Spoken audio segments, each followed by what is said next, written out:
Hello guys, I am your teacher for today and I hope you guys are doing well in your day-to-day life. I welcome you all to the free online legal series by Judicial Dream. Our today's topic of discussion is insurance for vehicles for risk against third parties. Ultimately, we will be talking about the third party insurance under this video, which is starting from the section 145 of the Motor Vehicle Act 1988. Now without further ado, let's look into the PPT. So now we have jumped into the PPT of Insurance of Motor Vehicles Against Third Party Risk, section 145 and onwards. So the first part is introduction. Insurance is a contract whereby one party, the insurer, undertakes in return for some consideration the premium to pay the other, the insured or the assured, a sum of money in the event of happening or one of various specified uncertain events. Insurance का मतलब basically ये होता है that it is a contract कि जहाँ पे एक बंदा होता है इंश्योरेंस, जिसको हम अभी इंश्योरेंस कंपनी मान लेते हैं, और एक रेगुलर सिविल मैन होता है कि जो in consideration of this particular contract एक प्रीमियम पे करता है जो कि मंथली होता है.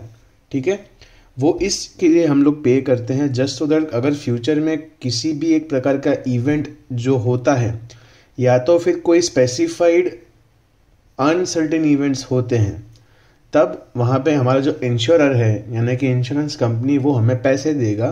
ठीक है, insurance developed from the 14th century as a means of spreading huge risk attending on early married and enterprises. Life and fire insurance developed later. The main classes of insurance are life and other personal insurance, marine insurance, accident or property insurance, and liability insurance when the sum of sum becomes payable when the legal liability is incurred as a personal injury or a professional negligence to another. सबसे पहले जो है 14th century के अंदर ये insurance का concept लाया गया था फॉर मरीन पर्पजेस, कि जहाँ पे जो भी सारी चीज़ें उस टाइम पे एरोप्लेन्स नहीं थे, तो जितना भी माल सामान या कार्गो हमें ट्रांसपोर्ट करना था that was only done by merchants, जो कि merchants who are involved in the marine businesses, कि जहाँ पे वो लोग पर्टिकुलर शिप्स के अंदर सारा सामान डॉक करके एक कंट्री से दूसरे कंट्री की तरफ लेके जाते थे. तब वहाँ पे कुछ दिक्कत आई, तो उस चीज़ की वजह से उसको सिक्योर करने के लिए, एक मर्चेंट को बचाने के लिए इंश्योरेंस का कंसेप्ट लेके आए गए थे. ठीक है, मोटर थर्ड पार्टी इंश्योरेंस और third party liability cover, which is sometimes also referred as to an act only cover, is a statutory requirement under Motor Vehicles Act. It is referred to as a third party cover since the beneficiary of the policy is someone other than the two parties involved in the contract, that is insured and the insurance company. The policy does not provide any benefit to the insured. However, it covers the insured's legal liability for death, disability or third party loss or damage to the third party property. कि जहाँ पे जो beneficiary जो होता है that is some third party, कि जिसको भी डैमेज होगा उसको इंश्योरेंस कंपनी पैसा देगी, कि जो इंश्योर्ड है उसको नहीं मिलेगा, बट जो उनके जो थर्ड पार्टी इन्वॉल्व है, जहाँ पे किसी की डेथ हो जाती है, डिसेबिलिटी हो जाती है, तो उनको वहाँ पे एक रिलीफ मिलेगी.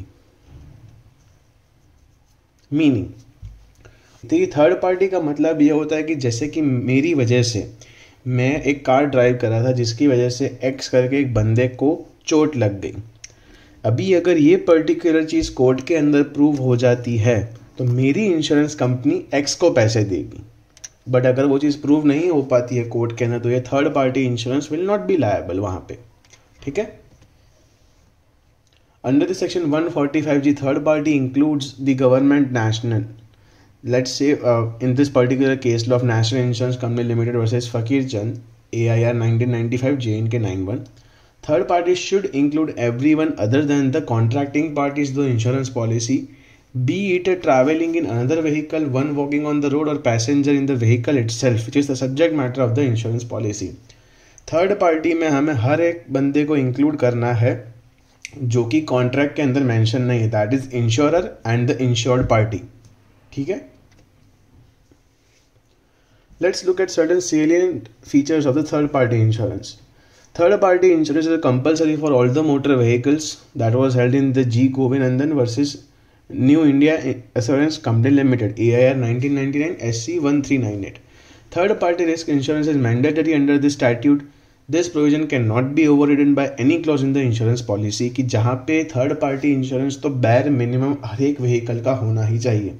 आपको जीरो डेप इंश्योरेंस लेना है नहीं लेना, दैट इज़ वॉलंटरी, क्योंकि उसका प्रीमियम जनरली बाकी इंश्योरेंस से हाई रहता है, आप कोई भी कंपनी का ले लो, ठीक है।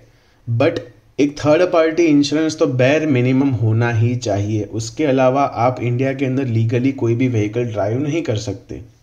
Third party insurance does not cover the injuries to the injured himself but to the rest of the world who is injured by this insured, कि जिसके अंदर हमसे जो भूल हुई है, हमसे जो एक्सीडेंट हुआ है या कुछ डैमेजेस हुए हैं, वो सब चीज़ें थर्ड पार्टी इंश्योरेंस में कवर होंगी, ना कि हमारे खुद के ऊपर जो डैमेज हुआ है वो हमें सामने वाले से क्लेम करना है, एंड उनके सूट के अंदर we will be the third party, ठीक है।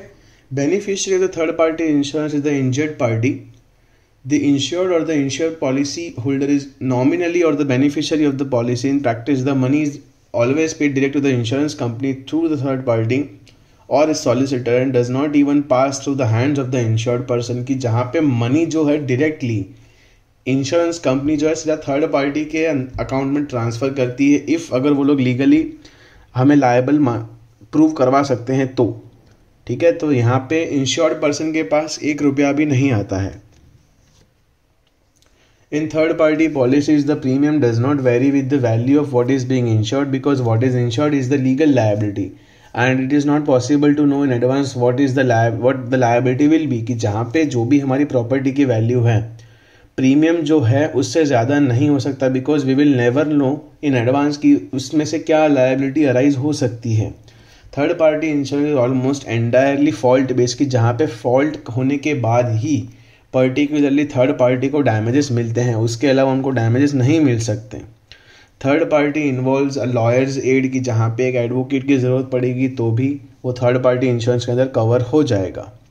The third party insurance is unpopular with insurance companies as compare to the first party insurance because they never know the maximum amounts they will have to pay under the third party policy, जहाँ पे कितना वो maximum amount वहाँ पे देना पड़ेगा, they will never no.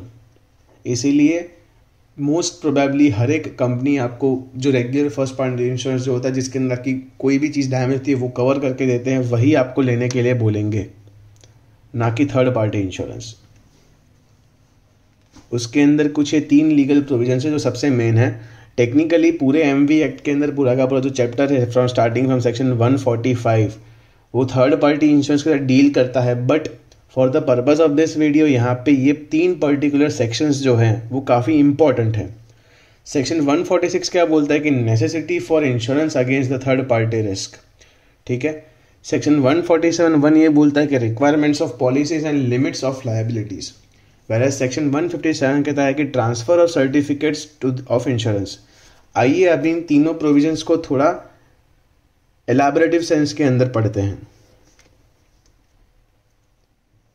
Section 146 of the Act provides that the driver of the vehicle must always carry at least a bodily injury liability and coverage for the liability of the property damage. ठीक है। In the case of Govinandan versus New Insurance Company Limited, the court held that the no clause in an insurance policy can override the third party insurance policy. This has been specifically mentioned as the insurance sector for the motors has 2 types of insurance, namely first party and third party insurance. कि जहाँ पे strictly बोला गया है कि under no circumstances जितने भी insurance की जो कंपनीज हैं वो लोग ये चीज़ ऐसा रिमूव नहीं कर सकते कि यहाँ पे हम कोई थर्ड पार्टी इंश्योरेंस पॉलिसी नहीं देते हैं। दैट इज़ कंपलसरी, ये बैर मिनिमम चीज़ तो हर एक इंश्योरेंस कंपनी को प्रोवाइड करनी ही पड़ेगी, and that too still having 2 kind of insurance. First would be the first party insurance and secondly would be the third party insurance. Section 147(1) An insurer authorized to do so must provide for any damage to the third party's vehicle caused by the insured. These policies are required to cover any accident in accordance with the value of liability incurred, कि जहाँ पे जो insured party के vehicle से या किसी और तरीके से उनको कुछ डैमेज होता है, तो ये जो भी पॉलिसीज जो उन्होंने खरीद के रखी हैं that should be in accordance with the value of liability incurred, कि जहाँ पे उनकी जो पर्टिकुलर व्हीकल है उनके वैल्यू के अकॉर्डिंग होनी चाहिए। A certificate is to be granted in the prescribed format containing particulars as prescribed and must be handed over to the insurance, कि जब भी हम कोई भी प्रकार की इंश्योरेंस पॉलिसी लेते हैं फॉर आर व्हीकल, तो हमें एक सर्टिफिकेट दिया जाता है जो कि प्रिस्क्राइब होता है। आप चाहे 1 लाख रुपए की कार ले लो या 1 करोड़ रुपए की कार ले लो, उसका आप इंश्योरेंस खरीदोगे तो वो एक गवर्नमेंट प्रिस्क्राइब फॉर्म के अंदर ही आपको मिलेगा, कि जिसके अंदर आपका नाम लिखा होगा, देन आपके व्हीकल की डिस्क्रिप्शन लिखी होगी, एंड वहाँ पे जिसके अंदर पूरी की पूरी चीज़ें लिखी होंगी, ठीक है, कि ये पर्टिकुलर चीज़ किसके नाम के ऊपर है, कब रजिस्टर्ड हुई थी, कौन से कंसर्न आरटीओ के अंदर रजिस्टर्ड हुई थी, ठीक है। उसके बाद आ जाता है section 157। In accordance with this section the certificate of insurance can be transferred to the new owner of the vehicle if and when the vehicle is transferred to another owner. कि इसके अंदर ये बोला है दैट अंडर सेक्शन 157 हम लोग हमारे जो व्हीकल, अगर सपोजिवली हमने किसी भी एक पर्टिकुलर व्हीकल का प्रीमियम पूरे साल के लिए एडवांस में पे कर दिया है, ठीक है, अभी 3-4 महीने के बाद हमें लगा कि अब ये व्हीकल बेचना है and then we found a new owner. In this particular scenario अगर उस बंदे ने बोला कि आप प्लीज़ मुझे गाड़ी बेच दो, तो फिर हम जो पर्टिकुलर जो आता है इंश्योरेंस सर्टिफिकेट वो भी हम उनसे ट्रांसफ़र कर सकते हैं। उसके अकॉर्डिंग डेफिनेटली हम उनसे पैसे ज़रूर ले सकते हैं, बट अंडर दिस प्रोविज़न हम वो चीज़ लीगली उनके ऊपर ईजिली ट्रांसफ़र कर सकते हैं। In order to make the required changes within the authority in question, the transfer is required to apply within 14 days। कि उन्हें जो पर्टिकुलर जो सेल डीड जो एग्जीक्यूट होती है, जब वहाँ पे आरसी बुक के अंदर नए ओनर का नाम ऐड किया जाता है, तब विदिन 14 डेज हमें ये चेंजेस करवाने पड़ते हैं, ठीक है, जस्ट सो दैट वो नई इंश्योरेंस पॉलिसी के अंदर इनका नाम इंक्लूड हो सके और हमारा नाम निकल जाएगा वहाँ से। In the case of Karnataka SRTC versus new India assurance company limited, the vehicle in question was only given on hire in accordance to an agreement and was not transferred completely, ठीक है। It was held by the court that the insurer would be held liable even in cases of an agreement of lease or hire. In the case of agreements for hire cannot be excluded merely on the basis that there was a case of extended contractual liability.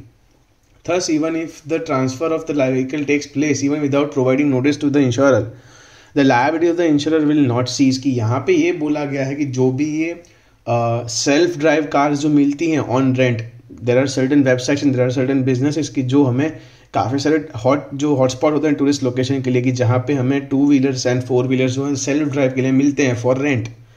In this particular scenarios insurance company can not say just because ये particular चीज़ for some period of time किसी और को transfer की गई थी, इसलिए इस पर्टिकुलर टाइम फ्रेम के लिए हम लायबल नहीं है टू पे the money.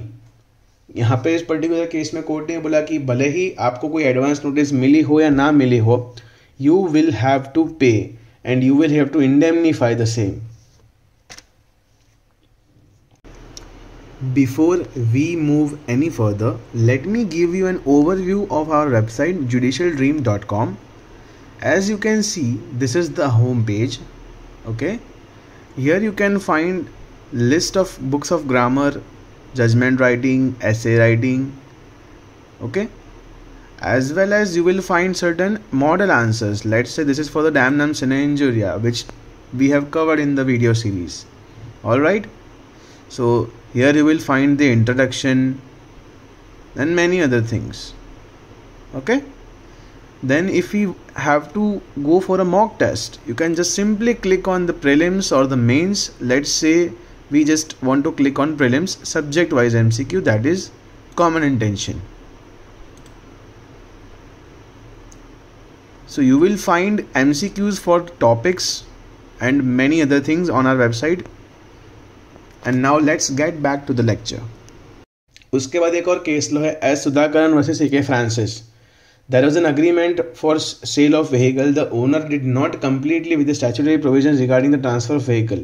He, however, allowed the vehicle to be used by the transferee. The owner had retained the insurance policy within the insurance company was not liable to indemnify the owner. कि जहाँ पे एक there was an agreement of sale of vehicle, even though वो particular चीज़ execute नहीं हुई थी according to the statutory provisions, तो उस बंदे ने फिर भी अपना जो व्हीकल है वो नए ओनर को चलाने के लिए दे दिया। अभी यहाँ पे कुछ भी ऐसा एक्सीडेंट हुआ जिसकी वजह से कोर्ट ने यह बोला that insurance company is not liable because आपने टेक्निकली वो चीज़ उनको सेल नहीं की है, इसलिए आप उनको ऐसे कार चलाने के लिए नहीं दे सकते। So by this slide our lecture is effectively over. If you guys want to watch more videos like this, please subscribe to our YouTube channel Judicial Dream. Please log on to our website, that is judicialdream.com, where you will find plethora of articles about topics like this, which will help you to prepare for competitive and your regular law school exams. As well as you will find a lot of MCQs and many more videos like this particular video. Once again, I would like to thank you all and thank you very much. Have a good day.